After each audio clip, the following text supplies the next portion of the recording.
And while I'm going through this singleness, the culture says being single, there's something wrong with you. It's almost like there's a disease.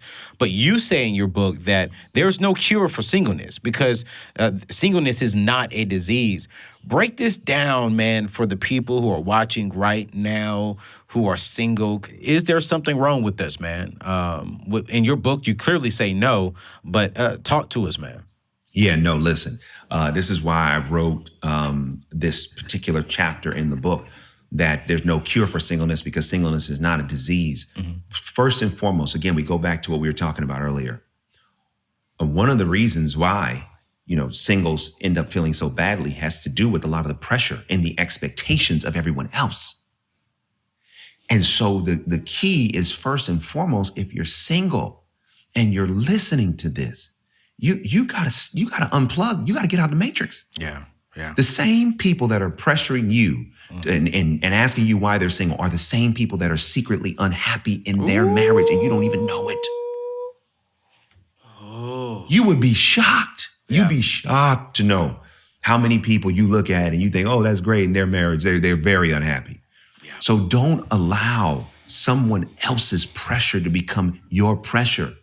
We are all on a journey that God has set before us, and all of us have different things that will happen on our journey as long as we stay on the path. Mm-hmm. And if you are single and you're listening to this, the only reason why you're feeling badly is because you're putting an expectation and you're judging yourself based on it. What if we just right now remove the expectation? Mm-hmm. Okay, I'm not married. And what? Am I alive? Yes. Am I here? Yes. Am I healthy? Yes. Am I in a house? Yes. If you're listening to this, it's because you have a device. Okay, great. I'm making resources. I can pay my bill. Okay, great. So there are so many things to enjoy and to be grateful for, right? And the more gratitude, the better attitude. And when our attitude is right, then we position ourselves to receive whatever God has for us.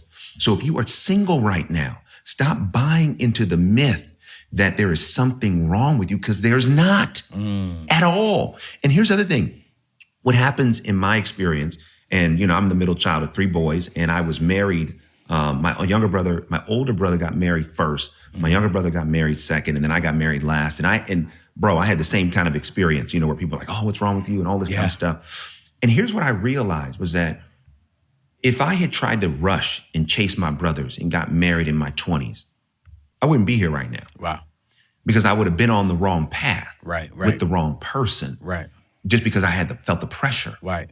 When we consume our singleness with the question of why aren't I married, we disrupt the ability to appreciate the power of being single. Ooh. Right? Singleness is filled with so much power.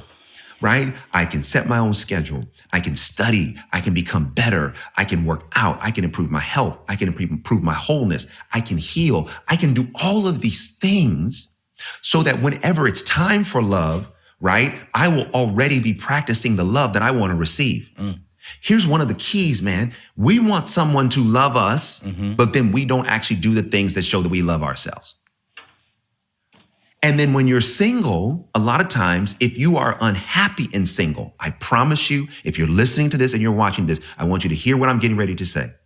If you are unhappy and you're single, you will be unhappy and married. Because if you're not happy now, you will not be happy then. Here's why. Because happiness has to be an internal function that comes outside. Right? I find the things that contribute to my happiness, and I am the keeper of my happiness. In a relationship, too often, we outsource what's internal to someone external. Wow. And then we have the whole saying, I want you to make me happy, or this person makes me so happy, right? Be careful who you allow to make you feel any way, good or bad, because then you empower them to have power over you. Yeah. So what happens if the person that you love, that loves you so much, they get busy, or one day they don't do the things that you want them to do? Oh, wait a minute. What happened with your happiness? Yeah. This is why if you're single, what are the things that make you happy? Become happy now. Yeah. Because the happier you are, the more content you are, the more you love yourself now, the more you're going to be able to better identify who can contribute to your happiness when you actually are dating someone that you begin to get serious about. And then you can also evaluate what love looks like. We want people to love us and we don't even know what it means to love ourselves. Don't make no sense. How somebody that you just met, you know you your whole life and you don't know what makes you happy. You don't know how to love you. And then you want somebody to help you to come figure it out. So good, man. I'm just saying. So if you're single, I want you to have hope. I want you to have hope. That's why I wrote this book. Yeah. This is why I want you to live free. Yeah. Do not put yourself in a prison of someone else's expectations and making you think that because you're single, you're less than. No, you're not. You're whole. You're single because you're whole. Period. That's what single is. That's what it means. Whole. You're not a half, right? Yeah. When people talk about, when people get married, it's two halves. It ain't two halves. You better pray you don't marry a half a person, okay? You want a whole person, all right? You want two wholes coming together, amen? Man. So if you are single right now, I want you to be encouraged. This can be the best time of your life. Don't allow someone to make you feel badly. There's nothing to feel badly about. Marriage and love will come in its time. Just stay on the path. Keep being loving. Keep being happy. And keep trusting God.